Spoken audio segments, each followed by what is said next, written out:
안녕하세요, 다우월드입니다. 오늘도 파이 소식부터 공유를 해드리고 영상 후반에 여러 암호화폐 소식 함께 전해드리도록 하겠습니다. 제일 먼저 파이 마이그레이션 현황부터 체크해보도록 하겠습니다. 익스플로 파이 기준으로 현재까지 941만 게이 지갑, 939만 명의 파이오니어가 마이그레이션이 되었습니다.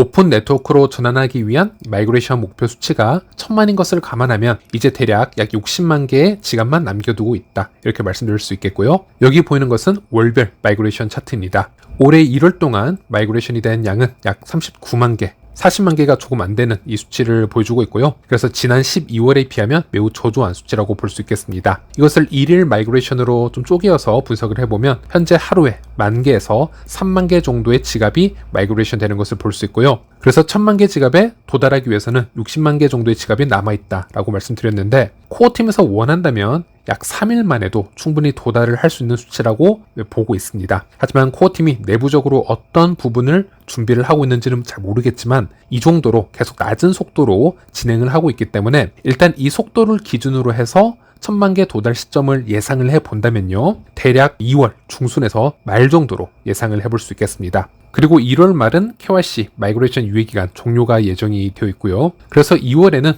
마이그레이션도 1000만 도달을 완성을 해야 될 것 같고, 우리가 바라는 오픈 네트워크에 대한 디테일한 공지도 이쯤에 나와줘야 될 것으로 예상이 됩니다. 코어팀은 이미 이전 공지에서 1000만 마이그레이션 도달 가능 시점을 1월이나 2월로 예측을 한다라고 공지를 하였고, 오픈 네트워크 시작 이전에 특정 날짜를 커뮤니티에게 발표를 하겠다라고 언급을 하기도 했었습니다. 그래서 2월 중순이 정말 핵심적인 기간이 되지 않을까, 이렇게 예상을 해볼 수 있겠고, 그리고 이전에 무조건적으로 선행되어야 되는 부분이 있죠. 1월 말에 종료가 되는 KYC와 마이그레이션 유예기간, 이번에는 연기가 되지 않고 무조건 끝이 나 주었으면 하는 바람이 있습니다. 이번 종료는 파이가 1분기에 오픈 네트워크로 전환하기 위해서 필수적인 절차이기도 하지만 이제는 커뮤니티와의 신뢰를 위해서라도 이번 종료 기간은 무조건 지키는 게 중요하다, 이렇게 말씀드릴 수 있겠고요. 현재 타이머를 보니까 9일 남은 것으로 나오고 있습니다. 9일 뒤에는 이게 종료가 돼야겠죠.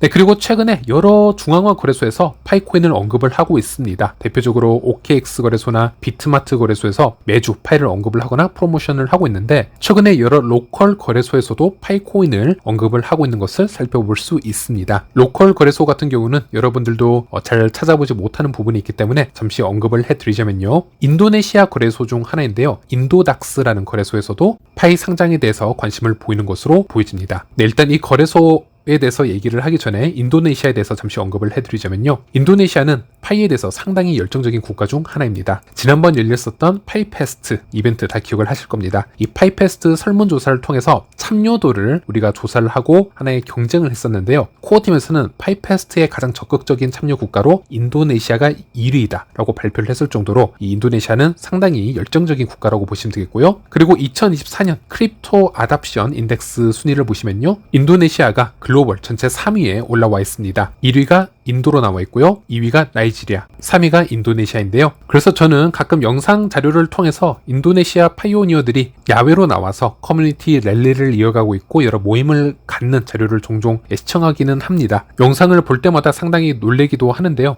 지금 보시는 것처럼 이렇게 야외에서 지금 보이고 있는 그룹이 인도네시아 파이오니어들이라고 보시면 되겠습니다. 그리고 이렇게 도로변에서 인도네시아 파이오니어들이 랠리를 진행하는 모습도 종종 찾아볼 수 있고요. 폐쇄형 메인넷에서도 저런 열정과 저런 분위기를 유지를 하고 있는데, 만약 파이가 오픈 네트워크로 전환이 되면 이 국가에서 얼만큼 더 활성화가 될 수 있을까, 이런 궁금증이 생기기도 합니다. 어쨌든 다수의 인도네시아 파이오니어들이 인도닥스를 긍정적으로 언급을 하고 있는 것을 보았고, 이 거래소에서도 파이를 또 다루기 시작을 했기에 저도 잠시 한번 서치를 해보았습니다. 코인 마켓캡 기준으로는 거래소 순위가 상당히 뒤쳐져 있는 편입니다. 약 154위 정도의 랭크를 하고 있는 편인데, 또 그 이유 중 하나가 한국의 원화 거래소처럼 이 거래소 또한 비트코인이나 이더리움과 같은 암호화폐를 인도네시아의 법정화폐인 루피아와 바로 거래할 수 있는 그런 거래소라고 보시면 되겠습니다. 그래서 인도네시아 안에서만 인기가 있는 거래소 정도로 보여주고 있고요. 그리고 챗 GPT에게 인도네시아 내부에서 가장 유명한 중앙화 거래소 리스트와 순위를 질문을 해보았을 때는 인도닥스가 약 2번째 정도로 손꼽혀서 거론이 되는 것을 확인할 수 있었습니다. 네, 그래서 이 거래소에서 파일을 어떤 식으로 얘기를 하고 있는지 잠시 살펴보았는데요. 타이틀이 상당히 자극적이죠. 1000개 파이코인을 얻기 위해서 몇 루피아가 필요한지 알아보자. 현재 시장에 파이 IOU 토큰이 상장이 되어 있고 그 가격을 보고 계산을 해보겠지만 현재 IOU는 완벽히 신뢰하기 어려운 가치이니 주의하라는 언급이 있었고요. 현재 IOU 가격은 1파이가 약 47달러이기 때문에 1000파이는 약 46,000, 47,000달러 정도에 달하게 되고 이것은 약 7억 7천만 루피아 정도에 해당한다 라고 설명을 하고 있습니다. 그래서 IOU 가격이긴 하지만 아직 파이가 대형 거래소에 상장이 안 된 암호화폐임을 고려를 해보았을 때 이것은 매우 큰 가치로 유지가 되고 있다 이렇게 설명한 것을 볼 수 있고요. 하지만 이 가격은 시장 상황에 따라 얼마든지 크게 변동이 될 수 있음을 유의하길 바란다 라는 언급을 하고 있습니다. 그리고 파이의 가치에 영향을 미치는 여러 요소를 분석을 해보았는데요. 첫 번째로는 파이는 글로벌적으로 수백만 명 이상의 훌륭한 커뮤니티가 존재하기 때문에 잠재적 수요가 창출될 수 있고 파이의 가치를 높일 수 있는 부분이 존재한다 이렇게 긍정적인 요소가 있다라는 것을 알 수 있고, 그리고 현재의 가치는 폐쇄형 메인넷의 가치이기 때문에 현재 얘기되는 가치는 매우 투기적인 가치 기준입니다. 애매모호한 기준으로 얘기되는 가치일 수 있다. 즉 오픈 네트워크로 일단 나와봐야 실제 가격을 알 수 있고 변동성이 매우 커질 수 있다라는 부분을 다시 언급을 하고 있고요.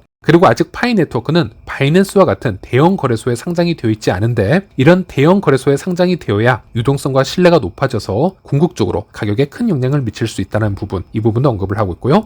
그리고 마지막으로는 보상 채굴 감소 부분을 얘기하고 있습니다. 현재 채굴은 시간이 지남에 따라 보상이 감소하는 시스템을 갖추고 있기에 수요를 높일 수만 있다면 가격을 충분히 상승시킬 수 있음을 언급을 하고 있습니다. 네, 그래서 이 이슈를 마무리를 지어보자면 어제 영상에서는 인도에서 파이 열풍이 있었고 인도 메이저 언론이 이 분석한 파이에 대해서 전해드렸고요. 오늘 이 영상은 인도네시아 내부의 파이 분위기와 이 거래소에서 분석한 파이 이야기에 대해서 잠시 소개를 해드렸습니다. 그리고 제가 이런 소식을 전해드리게 되면 간혹 이런 질문을 해주시는 분들이 있습니다. 파이가 워낙 인기가 없기 때문에 일부 로컬 기사에 우리가 의존을 해야 되는 것은 아니냐 이렇게 질문을 해주시는 분들도 간혹 보게 되는데요. 절대 그렇지는 않습니다. 몇몇 로컬 기사 하나로 이렇게 파이를 제가 과대 포장하려는 것이 아니고요. 이미 파이의 인기는 수치적으로 충분히 입증이 되고 있는 부분이기도 합니다. 코인마켓캡으로 한번 가보시면요. 현재도 가장 많이 방문하고 있는 코인 순위를 보시면 파이가 전체 18위에 올라와 있습니다. 비상장 코인인데도 불구하고 18위로 올라와 있고요. 이전에는 10위권이었다가 지금 살짝 하락한 추세라고 보시면 되겠습니다. 이 순위는 페페나 카르다노, 헤데라, 수이코인 등등 메이저 코인들과 거의 흡사한 순위에서 오랫동안 지금 머물고 있다라고 보시면 되겠고요. 그리고 포브스 디지털 아셋 이 메인 페이지로 가보셔도 이 트렌딩 크립토 탑 10에 지금 아직까지 파이가 올라오는 것을 확인할 수 있습니다. 거의 2달 이상 여기 머물러 있는 것을 볼 수 있는데요. 이유는 간단하죠. 실제 커뮤니티가 관심을 가지고 있고 온라인에서 수많은 검색을 해보고 있기 때문에 그 알고리즘이 그대로 적용이 돼서 이런 곳에 반영이 되고 있는 곳이라고 보시면 되겠습니다. 그리고 이미 메이저 거래소 중 하나인 OKX나 HTX, 업비트 등 이미 다른 거래소에서도 파이 이야기를 주기적으로 다루고 있기도 했었고요. 그런 부분도 영상을 통해서 공유를 해드렸습니다. 그래서 이미 파이는 글로벌적으로 대표적인 인기 코인으로 분류가 되고 있다는 것이고요. 하지만 여러분들이 좀 찾기 힘든 부분이 있죠. 로컬 미디어나 로컬 거래소에서는 이 파이를 어떻게 평가하고 있는지 이런 부분도 보여드리는 것 뿐이다. 이렇게 봐주시면 되겠습니다. 네, 그리고 코인마켓캡 기준으로 거래소 순위 16위에 올라와 있는 비트마트 거래소 얘기 잠시 해보도록 하겠습니다. 매주 비트마트 기준으로 해서 가장 많이 서치가 되고 있는 코인 순위를 발표하게 되는데요. 작년 10월부터 현재까지 지속적으로 파이가 1위를 차지해 왔었습니다. 제 기억으로는 한 2번 정도 2위를 기록하고 빠짐없이 1위를 해왔었는데요. 이번 주는 아쉽게도 파이가 2위를 하게 되었습니다. 그 이유는 바로 트럼프 밈 코인이 출시가 되었고 이것을 이기기는 힘들 것이다. 미리 예상을 했었는데 아니나 다를까 이번 주는 1위가 트럼프 밈이고요. 2위가 파이고 3위가 XRP인 것을 살펴볼 수 있습니다. 어찌 보면 이 정도 인기와 이슈 몰이를 해줘야 비트마트 거래소 기준에서는 파이를 이길 수 있는 것이 아닌가, 참 이렇게 재밌는 상황도 확인할 수 있었습니다.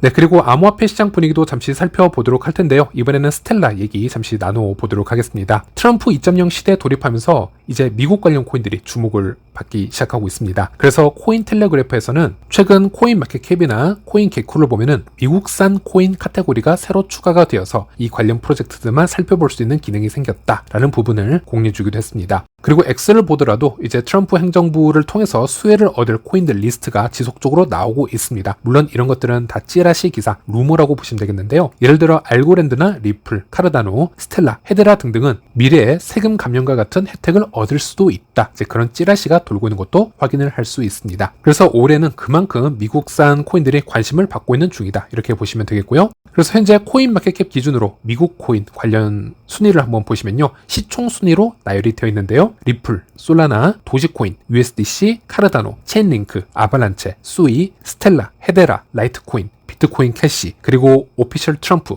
트럼프 밈이죠. 이런 순위로 나열이 되어 있는 것을 볼 수 있고, 기존에는 RWA 관련 코인들 또는 AI 관련 코인들 또는 디핑 관련 코인들 여러 가지 카테고리들이 얘기가 되고 있었는데 이제는 하나 더 보태야 될 것 같습니다. 바로 미국 관련 코인들, 이 섹터들도 한번 눈여겨볼 필요가 있겠습니다. 그리고 이 미국 코인 중 하나이죠. 강력한 펀더멘탈을 구축해 오고 있는 프로젝트인 스텔라 이야기 잠시 해보도록 하겠습니다. 현재 스텔라의 CEO 디넬 딕스는 스위스에 좀 머물고 있습니다. 바로 2025년 세계경제포럼 1월 20일부터 24일까지 스위스 다보스에서 개최가 되는 건데요. 이곳에서는 글로벌적으로 수천 명의 경제 관련 학자나 리더들이 참석을 해서 여기에서 여러 가지 이슈를 논의를 하고 있고 여기에 디넬 딕슨이 지금 포함이 되어 있습니다. 그래서 영상을 만드는 시간 기준으로 6시간 전에 유튜브에 올라온 영상인데요. 2025년 세계경제포럼 연례회의에 암호화폐 갈림길이라는 주제로 포럼이 열렸고 이 포럼에 참석한 인원을 잠시 살펴보자면요. 남아프리카 공화국 중앙은행 총재가 참석을 했고 프랭클린 템플턴 CEO 제니퍼 존슨 그리고 코인베이스 CEO 브라이언 암스트롱 그리고 스텔라 CEO 디넬 딕슨이 참석을 했고 그리고 맨 끝에 앉은 사람이 미국 대통령 도널드 트럼프의 백악관 통신 디렉터였다가 현재는 스카이브리지 캐피털 창립자로 있는 이 안서니 스카라무치가 함께한 것을 볼 수 있습니다.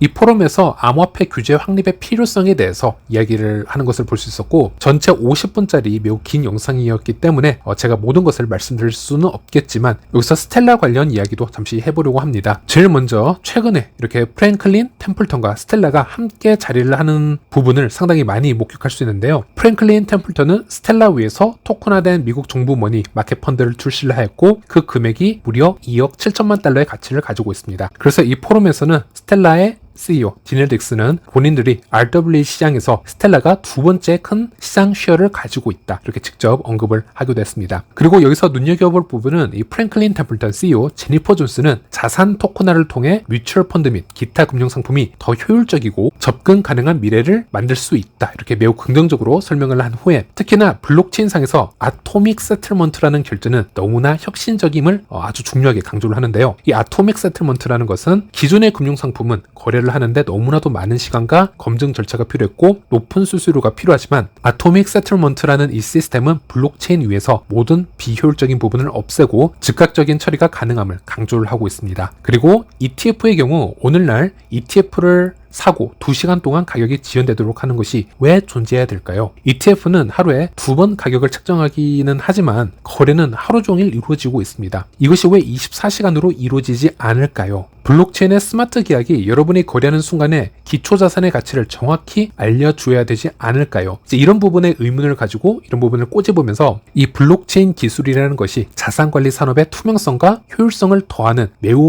혁신적인 도구다 라는 부분을 좀 강조하는 것을 볼 수 있었습니다. 특히 이야기하는 도중에 옆에 앉은 이 스텔라 디넬 딕슨을 가리키면서 스텔라 위에서 우리는 그런 혁신을 만들어가고 있고 여기에 대해서 지속적으로 연구 중이다 라는 언급을 또 들을 수가 있었고요. 제가 이런 부분을 상당히 좀 흥미롭게 보고 있는데요. 작년부터 이 프랭클린 템플턴이 스텔라와 협업을 시작을 하면서 이에 대해서 어떤 만족도를 가지고 있는지 또 스텔라와 어떤 비전을 가지고 있는지 지속적으로 모니터링을 해보았는데요. 프랭클린 템플턴 측에서는 스텔라를 확실히 타 블록체인에 비해서 더 저렴하고 더 빠른 트랜잭션 처리를 만들어낼 수 있고 현재는 스마트 컨트랙트도 지금 기능이 장착이 되어 있고요. 또 기관들이 컨트롤이 어느 정도 가능할 정도의 적정한 정도의 탈중앙화를 추구하고 있기 때문에 이 스텔라를 매우 높이 평가하고 있는 것을 살펴볼 수 있었습니다. 한 예로 체인링크가 주최했던 포럼에서는 프랭클린 템플턴 부사장이 직접 출연해서 이런 언급을 하기도 했었죠. 전통적인 거래소는 5만 번의 거래를 처리하게 되면 수수료만 5만 달러가 나가게 된다. 하지만 스텔라 네트워크에서 이 거래를 처리하게 되면 5만 건의 거래에 필요한 수수료는 고작 120달러이다.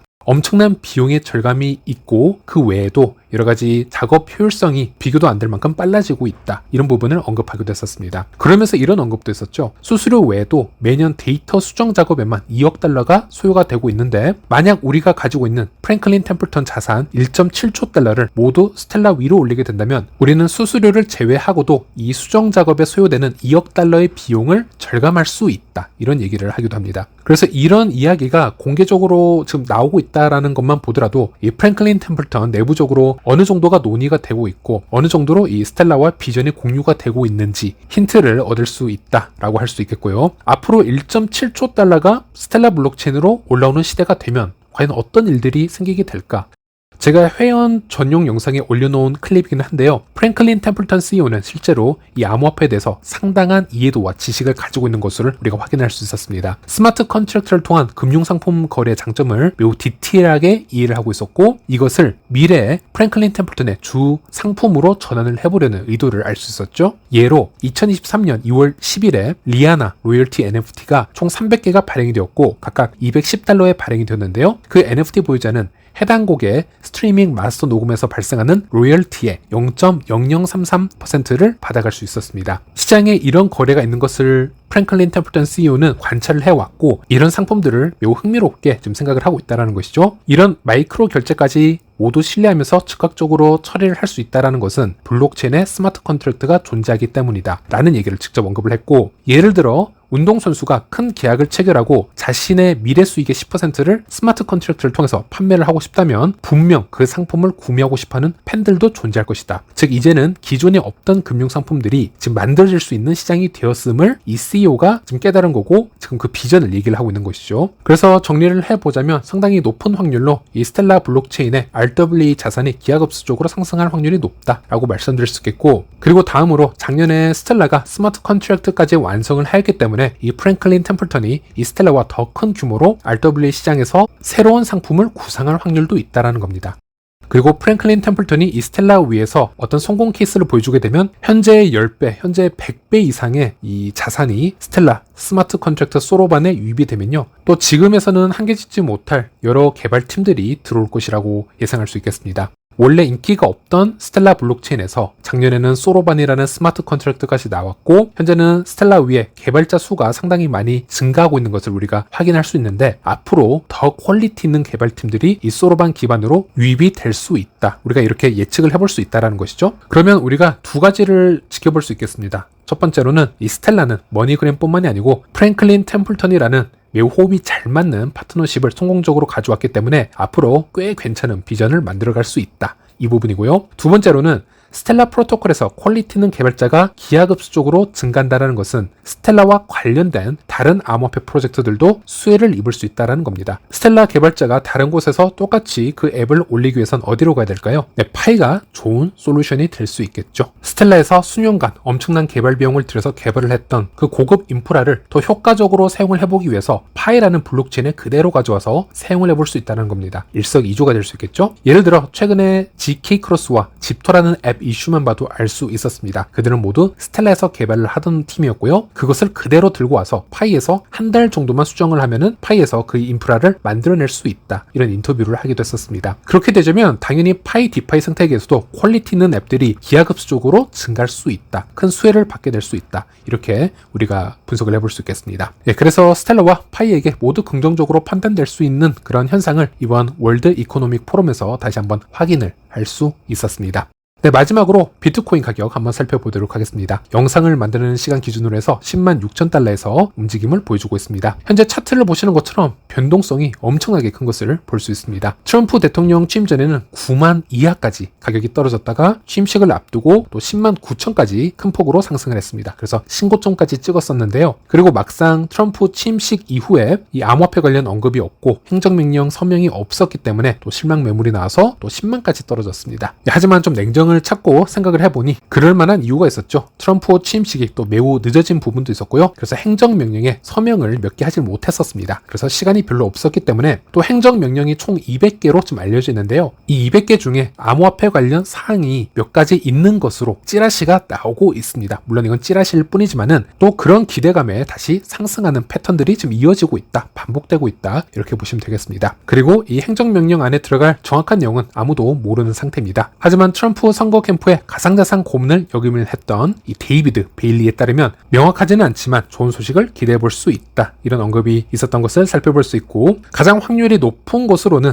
기존의 반암호화폐 정책으로 거론이 되었던 SAB 121이라는 법안이 있습니다. 이것을 무효화하는 것은 충분히 포함되어 있지 않을까, 이런 얘기들이 나오고 있고, 또 하나는 비트코인 국가적 전략자산 비축 관련 행정명령이 있을 수도 있다, 이 얘기가 또 많이 나오고 있는데요. 만약에 이 비트코인을 국가적 전략자산 비축 관련을 하는 부분에 행정명령에 서명을 한다라고 진짜 공지가 되면 이건 엄청난 임팩트가 올 수도 있습니다. 국가적 포모를 만들어낼 수 있는 그런 부분이기 때문에 이건 미국뿐만이 아니고 다른 국가도 비트코인을 점차적으로 진지하게 받아들여야 되는 그런 시대가 옴을 얘기하는 것일 수도 있습니다. 하지만 아직까지는 이런 부분이 지금 포함이 되어 있는지는 아무도 모른다라는 것이죠. 그래서 다르게 해석을 해본다면요, 지금 취임식 이틀째가 되었는데 다시 한번 코인 관련해서 뚜렷한 소식이 없고 좀 미뤄진다라거나 어떤 긍정적인 찌라시가 나오지 않는다라면 다시 한번 여기에 대한 실망 매물이 또 나올 수 있다, 이런 얘기가 될 수 있겠습니다. 그래서 현재 비트코인 단기적인 움직임은 관망하면서 조금 지켜보는 게 좀 더 안전하지 않을까, 이런 생각도 공유해 볼 수 있겠습니다. 네, 이번 영상은 여기까지입니다. 다음 시간에 다시 찾아뵙도록 하겠습니다. 시청해 주셔서 감사합니다.